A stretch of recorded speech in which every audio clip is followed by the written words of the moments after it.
Today I'm going to talk to you about the amazing role that homing pigeons have played during the World Wars and what an important role it was.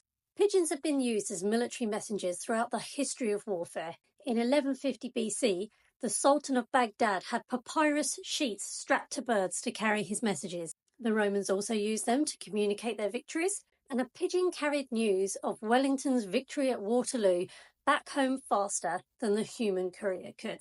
Their efficiency was well tested. The racing homer breed was used extensively as military messengers due to their speed.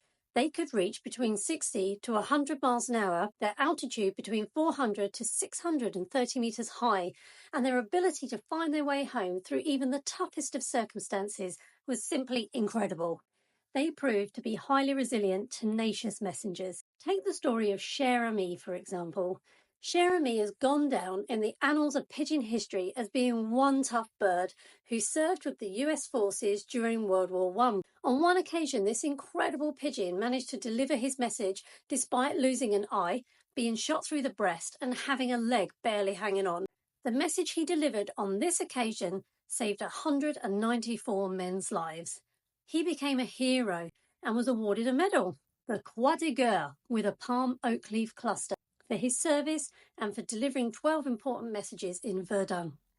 Although he died aged only 1 from his wounds, he was inducted into the Racing Pigeon Hall of Fame. Cher Ami was not alone in his war effort.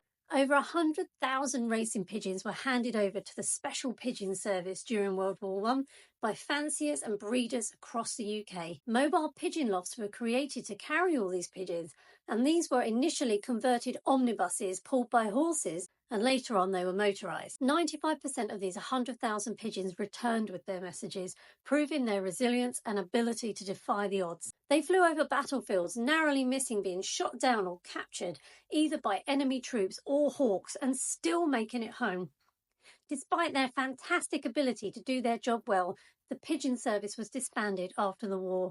When World War II broke out in 1939, it became obvious that the pigeon service would be needed again, and this time around some 200,000 pigeons were involved. All British RAF bombers were required to carry a pigeon on their flights. This was in case the plane landed in water, resulting in the destruction of all the communication systems. So the pigeon would be released from its box to fly home and report the whereabouts of the downed plane and the survivors. And one pigeon named Winky did just that and saved the crew of an RAF bomber which crashed into the sea.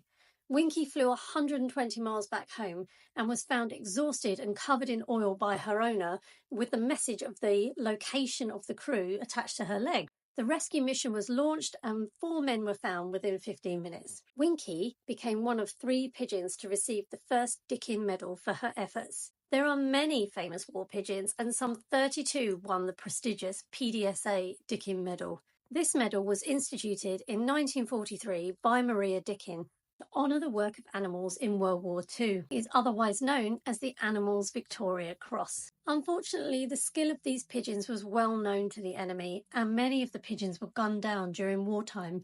Hawks were also kept for this purpose. By the end of World War II, some 200,000 pigeons were involved. These were courageous creatures who showed determination to battle through terrible circumstances and suffered horrendous injuries in the process. The photos behind me were taken by myself on a recent visit to Bletchley Park in Buckinghamshire, where there's a whole room dedicated to the brilliance of these fantastic war pigeons. I would thoroughly recommend a visit, and you can find the link below.